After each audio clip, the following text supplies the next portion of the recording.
Hello, my name is Carson Wentz. I'm 29 years old, struggling through the early days of starting a business in A's tiny apartment in Atlanta, where grand dreams collide with harsh realities. I'm not one to dwell on the past, but some memories are like sharp blades, cutting into my heart whenever I accidentally brush against them. They remind me of the golden days, of family, of my mother, and of the fateful day that took everything away. Let me tell you my story, a story that begins with the most beautiful days, before everything shattered. I was born and raised in Dalton, Georgia, a small town known as the carpet capital of America. But for my family, it wasn't just about carpets. It was about textiles, the clothing industry that elevated the Wentz name. My father, Marshall Wentz, owned the largest garment factory in the region. A tall, stern man with a warm smile that could melt any heart. He was the kind of person who commanded attention the moment he entered a room. Not because of power, but because his presence exuded a strong, reliable energy. My mother, Grace, was his complete opposite, gentle, soft, like a spring breeze. She had warm brown eyes that sparkled when she looked at me, as if I were her entire world. Our home was a stately mansion on a hill, surrounded by my mother's rose bushes that bloomed year-round. I remember summer afternoons when golden sunlight streamed through the living room windows, and my mother would sit in an armchair, reading to me in a voice as soothing as a melody. My father was often busy, but when he was home, our family gathered around the dining table, laughing and sharing stories.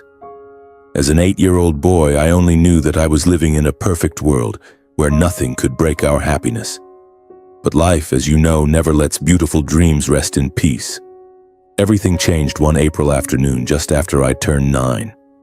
That was the day my memories were stained red with blood and pain. That day, my mother took me to a park near our house. I was running around on the grass, holding a kite my father had just bought me, when suddenly my mother pulled me back, her voice soft but urgent. "Carson, get behind me now." Confused, I didn't understand what was happening, only that my mother stood in front of me, her small shoulders trembling. Before us was a stranger, dressed in a black jacket, his face obscured by a baseball cap. He held a gun, his voice shaky but threatening. "Hand over the boy and no one gets hurt." My heart pounded, not out of fear, but because I could feel the tension radiating from my mother. She didn't respond, only held me tightly, pushing me further behind her. "No," she said firmly. "You're not touching my son." The man growled, raising the gun higher. Everything happened so fast. I heard my mother's voice, "Run, Carson!" But my feet felt nailed to the ground. Then came the gunshots, 1, 2, 3, like hammer blows shattering the air. I fell, not because I was hit, but because my mother had shielded me with her body. She collapsed, blood spreading across the green grass, her warm brown eyes slowly closing. I screamed her name, crawling to hold her, but all I could feel was the warmth slipping away from her body. My father appeared, running to us, kneeling beside her, crying out like a child, "Grace! Grace, don't leave me!" But she didn't answer. She was gone forever. The killer was apprehended by the police shortly after. He was a desperate addict, drowning in debt, who thought kidnapping the son of a wealthy family would change his life. But he hadn't anticipated that my mother, a small woman, could be so strong, willing to sacrifice her life to protect me. He was arrested and convicted, but that did nothing to ease the pain in my father's heart or mine. My mother was gone, and with her a part of my heart died too. In the days that followed, our large house became cold and empty. My father, once a symbol of strength, was now a shadow of himself. He spent hours in his study, eyes red, clutching their wedding photo. I couldn't sleep or eat. Every time I closed my eyes, I saw my mother falling, the blood pooling on the grass, the gunshots echoing in my mind. I was only 9, but I had already learned how cruel life could be. My father tried to be there for me, but he was grappling with his own grief. He hugged me, whispering that everything would be okay. But I knew he didn't believe his own words. We, father and son, were trapped in a spiral of grief, unsure how to escape. I began to wonder if my mother's death was my fault. If I hadn't been there, if I had run faster, if I hadn't made her protect me. Those questions gnawed at my soul, making me withdraw, quieter than before. I was no longer the carefree boy who ran through the park. In the years that followed, I wasn't much different from my father, living like a shadow in our own home. He continued running the company, but the light in his eyes had gone out. He tried to make up for it with gifts and trips, but nothing could fill the void my mother left behind. I began to realize that pain isn't just something you feel in a moment. It's a companion always there, silently following you no matter how far you try to run. But that was only the beginning. My life was about to face another shock, a new wound I never saw coming. Just when I thought I had hit the bottom of my pain, another woman entered our lives, bringing new waves ready to drown everything. I was 12 years old when my father brought her home. Natasa.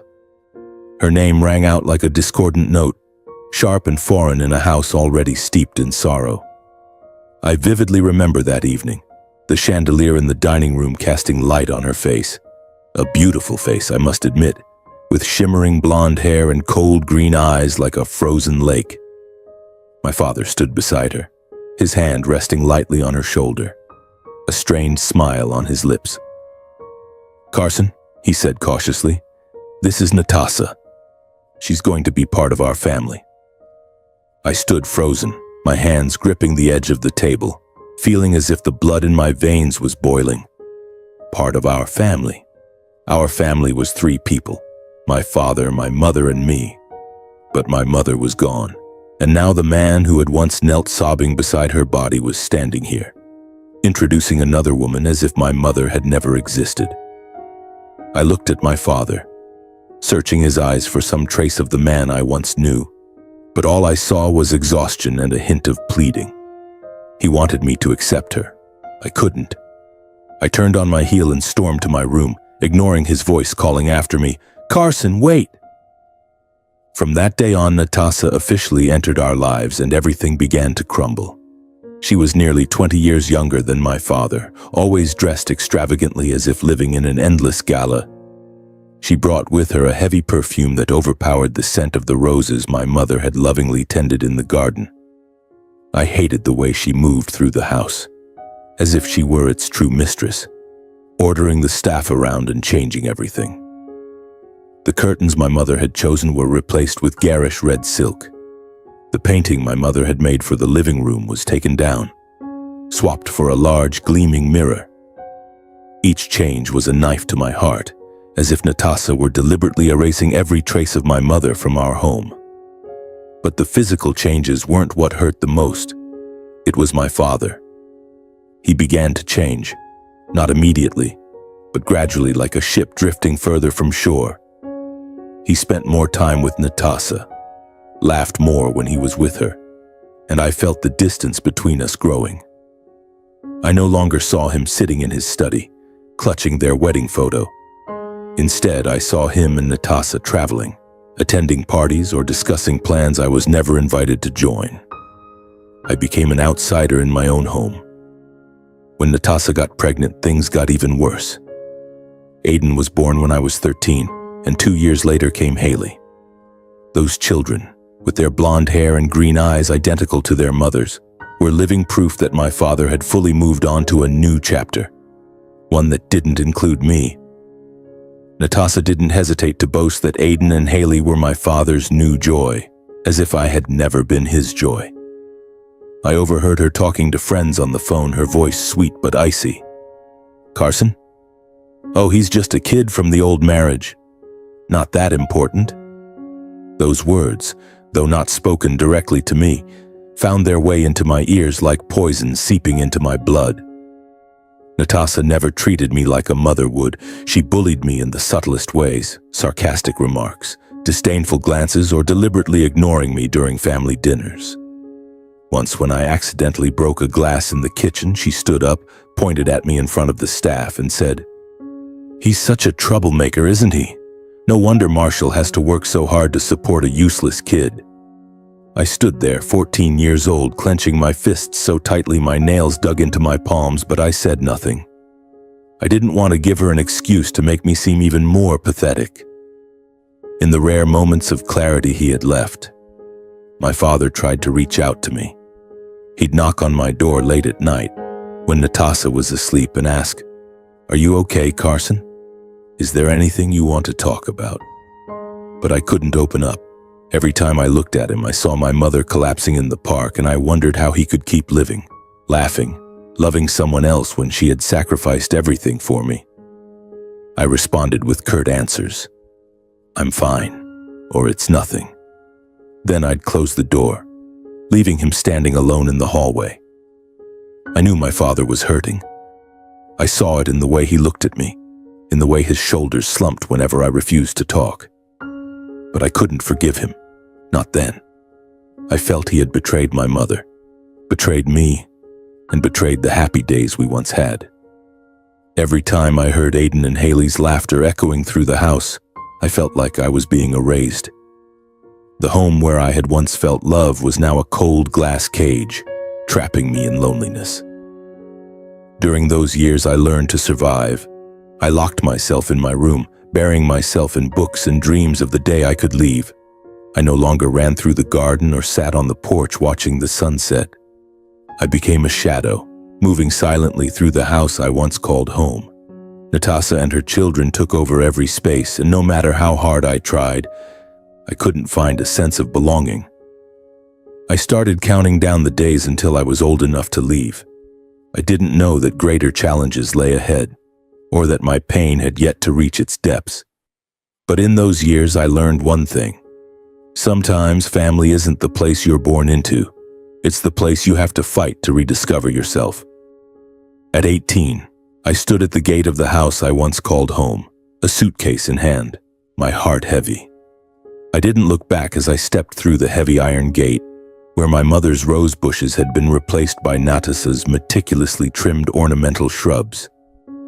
My father stood on the porch, his tall frame now slightly stooped, as if time had weighed down his shoulders. "Carson," he called, his voice hoarse. "Call me if you need anything, okay?" I only nodded, not turning back. I didn't want to see his eyes, afraid I might weaken, run back to hug him and forgive him. But I couldn't. Not then. I boarded a bus, leaving Dalton for Athens, where the University of Georgia awaited me. A full scholarship was my ticket out of the cold glass cage of that house. I brought nothing but a few clothes, a photo of my mother, and a heart full of scars.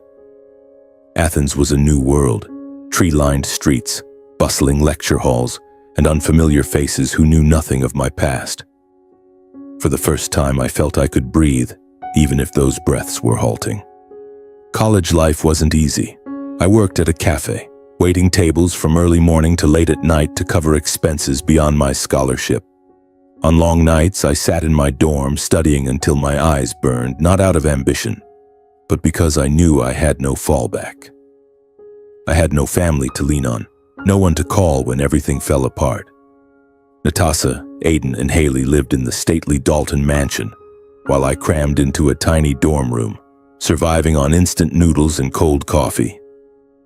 I majored in engineering, but deep inside, a burning idea took hold, bringing technology to the textile industry, the industry my father had devoted his life to building.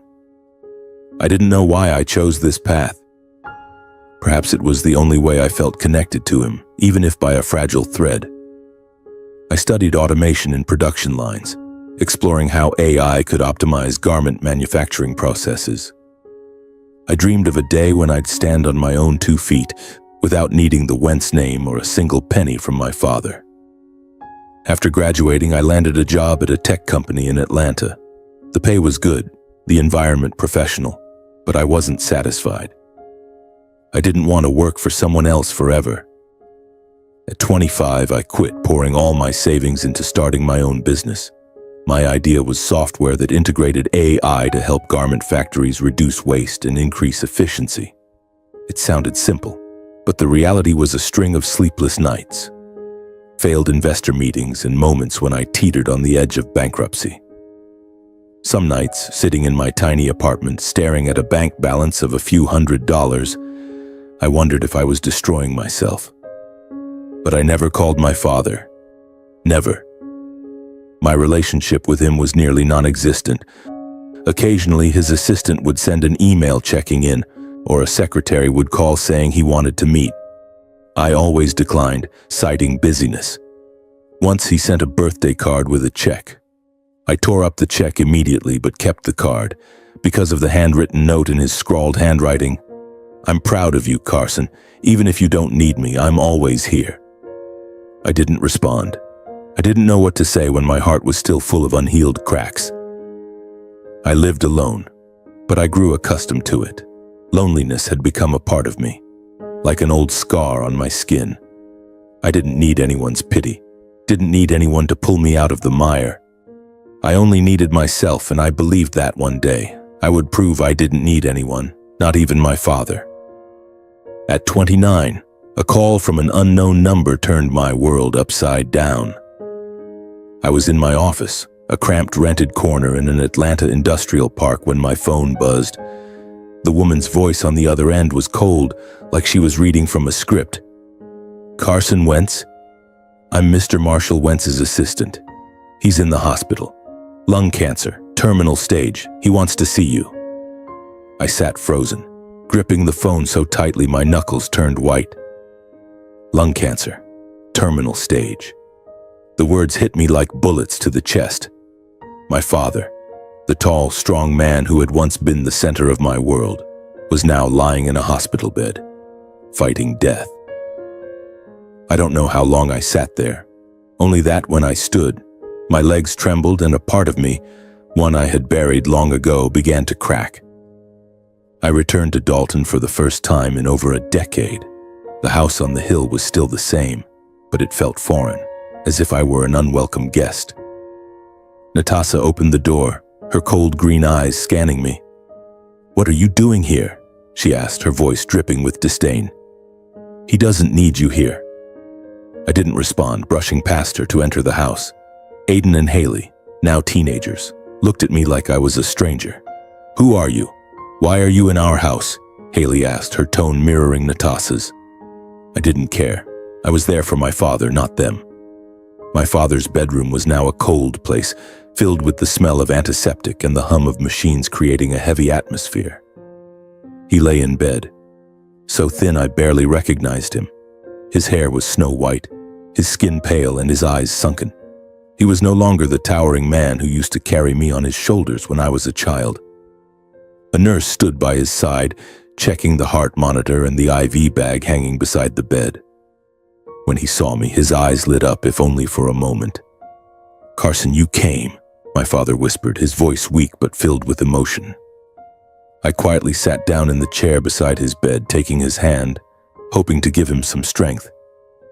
I stayed for a few days to support my father, and those days were a series of silent battles. Natasha and her children seized every opportunity to make things difficult. They didn't let me sleep in a bedroom, claiming there wasn't enough space. I was forced to sleep in the living room. When I sat talking with my father, they would interrupt, saying I was tiring him out. Once, while I was sitting by his bedside, reading a book we both loved, Natasha stormed in, snatched the book and threw it into a corner. "Don't bring useless things in here, you're just making him more tired." I clenched my fists, swallowing my anger only because I didn't want to upset my father. But one night when Natasha and the kids were asleep, I slipped into my father's room. The nurse had just left to check on medications, and the room was lit only by the dim glow of a bedside lamp. My father stirred as I sat down, his eyes lighting up briefly before welling with tears. "Carson," he said, his voice trembling almost a whisper, "I've followed your journey all these years. I know how hard you've worked, how much you've struggled. I wanted to help you, but I didn't know how. I was afraid you still hated me." My throat tightened, seeing him lying there, frail and full of regret. I no longer saw the man who had married Natasha, who had left me alone in my own home. I saw only my father, a man facing death, trying to make amends for his mistakes. "Dad," I said, my voice breaking, "I don't hate you. I just didn't know how to forgive." He grasped my hand, his cold, trembling fingers still carrying a surprising strength. "Carson," he whispered, "I can't change the past. I can't fix what I've done to you, to your mother, but I can leave something for your future. I want you to know that I've always believed in you, even if I didn't say it enough." Tears streamed down his face, and for the first time in years I couldn't hold back, letting my own tears fall. I leaned down, hugging him, feeling the faint warmth of his body, and in that moment I knew I didn't want to lose him. Not now. Not when I had just rediscovered a part of him. 6 months later, my father passed away. I received the news from a midnight call while sitting in my small Atlanta apartment, surrounded by stacks of documents and a flickering computer screen. Natasha's voice on the other end was icy, devoid of emotion. "Carson, Marshall passed this afternoon. I'm calling to inform you, but you don't need to come. The will has been finalized. There's nothing for you. All the assets belong to me, Aiden and Haley." She paused as if waiting for a reaction, but I stayed silent. "Did you hear me?" She pressed, her voice sharp.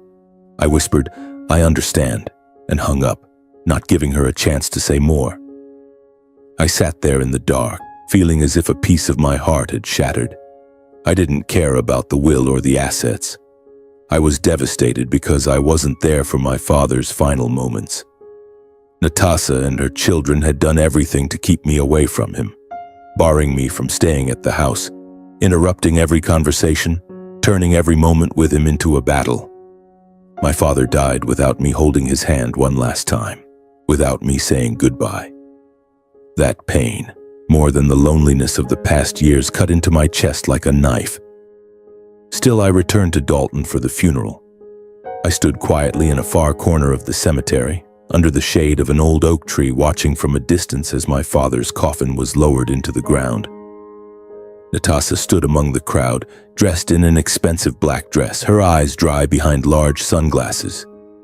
Aiden and Haley stood beside her, feigning sadness but unable to hide their impatience, as if waiting for something greater. I didn't approach, didn't cause a scene, didn't fight for anything. I just wanted to say farewell to my father, even if only in silence. As the funeral ended, the crowd dispersed.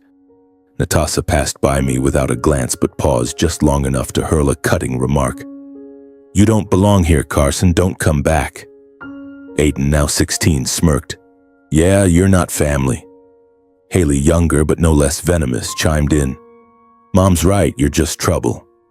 I didn't respond, only lowered my head, letting them walk away, the sound of Natasha's high heels echoing on the gravel path. Inside, anger flared, but I held it back. This wasn't the time for arguments. This was the time to say goodbye to my father. When everyone had left the cemetery, I stood alone before my father's grave. The stone headstone bore his name, Marshall Wentz, simple yet dignified, like the man himself. I placed my hand on the stone, feeling its cold surface, and whispered, "I'm sorry, Dad. I wasn't there when you needed me most." Tears fell silently, soaking into the earth. I don't know how long I stood there, only that the pain in my heart was like a wave, rising and receding, leaving behind a numbing void. Suddenly, a low, gentle voice spoke behind me. "You're Carson, aren't you?" I turned to see an older man with silver hair, dressed neatly in a black suit. He extended his hand, his smile kind but his eyes sharp. "I'm Henry Grayson, your father's personal attorney." I nodded, slightly wary. "Hello, sir. Is something wrong?" I wasn't expecting anything from this encounter. After Natasha's words about the will, I had braced myself for nothing but painful memories. Mr. Grayson looked at me, his gaze piercing. "Do you have a moment? There are some things about your father I think you should know." I hesitated but nodded. We walked to a small cafe near the cemetery where the smell of coffee mingled with the damp afternoon air. He ordered 2 black coffees and sat down, opening his briefcase to pull out a thick stack of documents. "Carson," he began, his voice slow but firm, "before your father passed, He established an irrevocable trust, a trust that cannot be altered. The majority of his valuable assets were transferred into it, and the sole beneficiary is you. I blinked, unable to believe my ears. What did you say? My heart raced, not out of greed but from shock. Natasha said the will left everything to her and her kids. Mr. Grayson smiled, a mix of sadness and mischief in his expression. The will is only part of the story. Marshall was a smart man. He knew exactly what was happening in his family. He wanted to ensure you were protected, that you received what you deserve. He slid the documents toward me. The trust includes the textile factory, the main Dalton mansion, the horse racing track, the yacht, and most of his investment portfolio. It all belongs to you. I sat stunned, feeling the air in the cafe grow heavy. I flipped through the documents, seeing numbers, asset names, and my father's signature, the same scrawled handwriting I'd seen on birthday cards. Tears welled up again, not for the value of the assets, but for what they meant. My father had thought of me, even when I pushed him away. He had believed in me, even when I didn't believe in myself. He set up this trust 3 years ago, Mr. Grayson continued, his voice softening. He told me you were the only one who understood the true value of the work he'd built. He wanted you to carry on his legacy in your own way. I bowed my head, trying to hold back tears. Thank you, Dad, I whispered, knowing he could no longer hear me. In that moment, I was both grieving his loss and grateful for the gift he left behind. Not just the assets, but the faith I had been searching for all these years. In the days following my father's death, my life in Atlanta drifted through a haze. I returned to my small apartment, where the neon lights from the street outside cast shadows on the cracked walls. Each day I woke up, worked, met with investors, and fought to keep my startup from collapsing. But everything felt meaningless. I couldn't shake the image of my father lying in his hospital bed, his trembling hand grasping mine, or the sound of his frail voice during our last conversation. I had forgiven him, but I still hadn't forgiven myself for letting the distance between us linger for so long. Mr. Grayson's words about the trust echoed in my mind. The textile factory, the mansion, the horse racing track, the yacht. These weren't just assets. They were my father's legacy, his life's work. I didn't know how to feel about it. Part of me was overwhelmed, as if I'd been handed a key to a world I never dared to dream of. But a larger part was weighed down by grief. I didn't want the assets. I wanted my father back, to tell him I understood, that I no longer resented him. Every night I sat before a photo of my mother and father on my desk, wondering if I was worthy of the faith he had placed in me. Then one morning my phone buzzed. Mr. Grayson's number flashed on the screen. His voice was steady, like a guide in a storm. Carson, the reading of your father's will is scheduled for this Friday at my law office in Dalton. You should be there. It was his wish, to settle everything. I gripped the phone, my heart racing. I didn't want to face Natasha, Aiden, or Haley again. Their venomous words at the funeral still rang in my ears, cutting into unhealed wounds. But if this was what my father wanted, I couldn't refuse. I'll be there, I replied, my voice soft but resolute, as if convincing myself. On Friday, I drove back to Dalton, the familiar road now tinged with an unfamiliar feeling. The fields stretching along the highway, the rooftops peeking through the faint sunlight, all reminded me of the days I'd lost.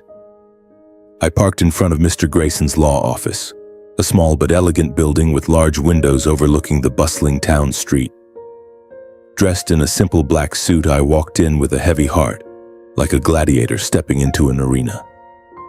I didn't know what awaited me, but I sensed a vague tension, as if the air was compressed, ready to explode.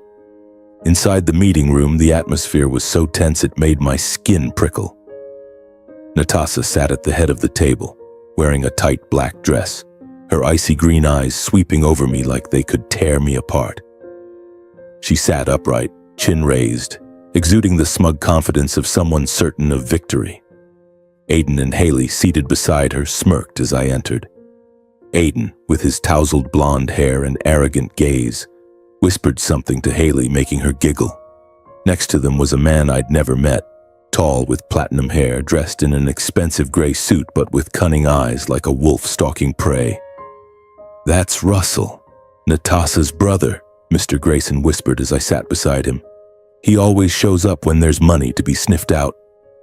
"What's he doing here?" Natasha snapped, her voice sharp as a blade, not bothering to hide her contempt. "I told you, Carson, there's nothing for you. Don't waste our time." Russell let out a loud laugh, slapping the table as if watching a comedy. "Yeah, kid," he said, his deep voice dripping with mockery. "My sister's got everything handled. You're just extra baggage." Aiden and Haley snickered, their eyes like arrows aimed to wound me. I didn't respond, sitting silently, hands clasped tightly under the table to suppress the anger boiling in my chest. I wasn't there to argue or prove anything. I was there for my father, for his promise that everything would be settled. Mr. Grayson, calm as a conductor in a storm, stood and opened the thick stack of documents before him. "We are here to carry out the final wishes of Mr. Marshall Wentz," he said, his voice low and clear, resonating in the tense room. "I will read his official will. Please maintain order."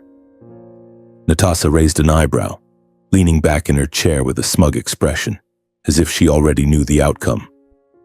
Russell sat close to her, whispering something, his eyes never leaving me, as if assessing whether I was worth bothering with.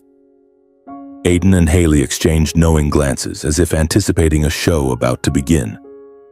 I sat there, feeling each heartbeat like a countdown to something I couldn't yet grasp.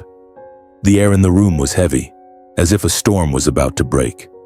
I didn't know what was coming, but deep down I felt a flicker of hope, not for the assets, but because I believed my father, even in death, had one final thing to say to me, and I knew, whatever it was, it would change everything. Mr. Grayson adjusted his glasses, flipping to the first page of the will, his eyes scanning the text, and I felt my heart beat faster. Natasha raised an eyebrow, a smug smile flickering across her lips. Russell leaned back in his chair, tapping his fingers on the table as if awaiting a neatly wrapped gift. Aiden and Haley exchanged glances, then turned to me, casting contemptuous looks.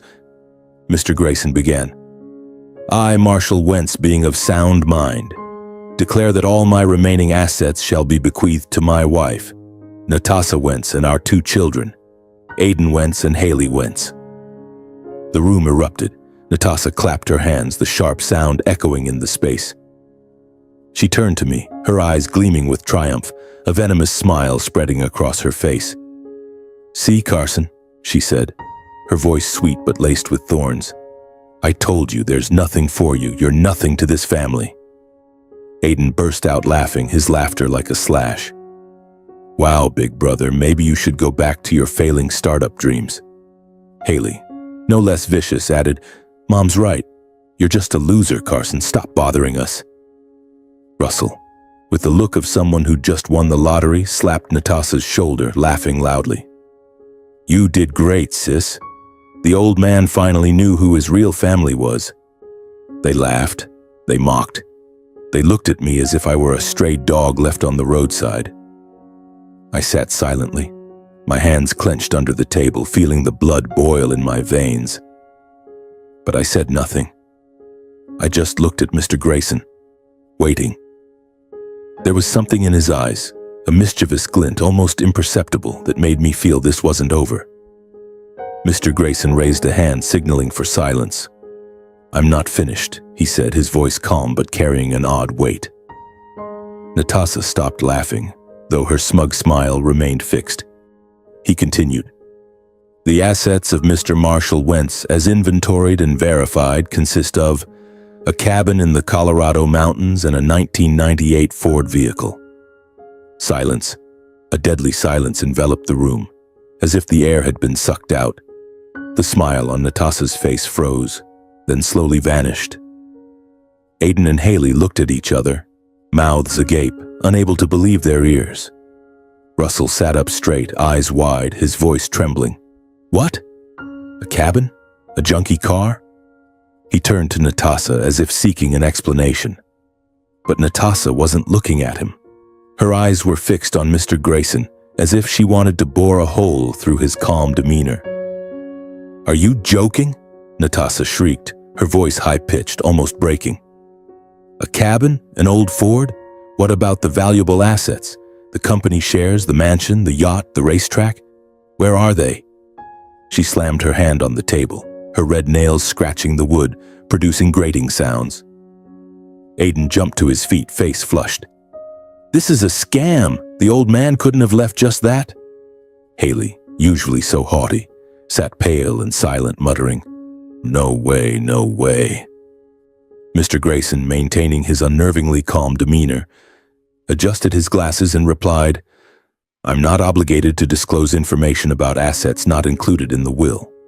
What I've read is the entirety of Mr. Marshall Wentz's official will." He looked at Natasha, his gaze unwavering, as if he'd prepared for this storm. The room exploded. Natasha leapt to her feet, pointing at Mr. Grayson, nearly screaming, "You're hiding something! Marshall couldn't have done this to me. I was his wife. I stood by him, took care of him." Russell, his smugness gone, pounded the table, roaring, "Show me that will. There's got to be a mistake. No one's stupid enough to leave just a cabin and a junk car to their family." Aiden and Haley began shouting, their voices blending into a chaotic, angry, panicked chorus. I sat there, feeling like I was watching a play whose ending I already knew. I knew about the trust, about the gift my father had left me, the textile factory, the mansion, the racetrack, the yacht, and most of his investment portfolio. I knew that my father, even in death, had found a way to protect me, to believe in me. But I hadn't expected this moment to come so quickly or to bring such a mix of pain and satisfaction. I stood slowly, my gaze sweeping over Natasha, Aiden, Haley, and Russell. They stopped shouting, turning to me with eyes full of rage and suspicion. I took a deep breath, my voice calm but firm, as if speaking for my father. "The assets you're looking for, the factory, the mansion, the yacht, the racetrack, they're not in the will. My father transferred them into an irrevocable trust, and the sole beneficiary is me." Silence. Once again, the room fell silent, but this time it wasn't just deadly, it was a collapse. Natasha stared at me, eyes wide, her face pale as paper. She staggered, clutching the table's edge, then slumped into her chair as if all her strength had been drained. "No," she muttered, her voice breaking. "It can't be." Then, to everyone's shock, she fainted, her body collapsing to the floor, her blonde hair splaying out like a tattered cloth. Aiden screamed, pounding the table repeatedly, face red. "You're lying! You did something, you bastard!" Haley, for the first time I'd seen her cry, wailed, "Mom! Mom, wake up!" Russell leapt to his feet, pointing at me, his voice trembling with rage. "I'll sue you, Carson. I'll drag you to court. You think you can steal everything?" He turned to Mr. Grayson, growling, "And you're in on this, aren't you?" "I won't let this slide." I stood there, unmoving, saying nothing more. I looked at them, Natasha unconscious on the floor, Aiden shouting like a wounded animal, Haley sobbing, and Russell making empty threats. In that moment, I didn't feel triumph. I felt a profound sadness mixed with relief. My father had foreseen it all. He knew who Natasha was, knew how she and those around her would react. And he chose me, not because I was his eldest son, but because he believed I would honor what he'd left behind. Mr. Grayson stood, signaling for a staff member to help Natasha recover. He looked at me, giving a slight nod as if to say I'd done the right thing. I walked out of the meeting room without looking back, but I could hear Russell's shouts and Haley's sobs echoing behind me. The storm had broken, but I wasn't afraid. My father had given me a shield, and I would use it to protect his legacy and my own. The meeting room fell silent as I walked out, the sound of my footsteps echoing on the wooden floor. Afternoon sunlight streamed through the large windows, casting long streaks of light across the hallway, as if guiding me toward a new beginning. I paused at the law office's door, taking a deep breath, feeling the cool Dalton air fill my chest. In that moment, I felt not just relief but a newfound strength, the strength born from the faith my father had left me. I was no longer the lonely boy in a house filled with hostility, nor the young man struggling with unfulfilled startup dreams. I was Carson Wentz, chosen by my father to carry on his legacy. The following week, I officially took over Wentz Textiles, the factory my father had built from nothing.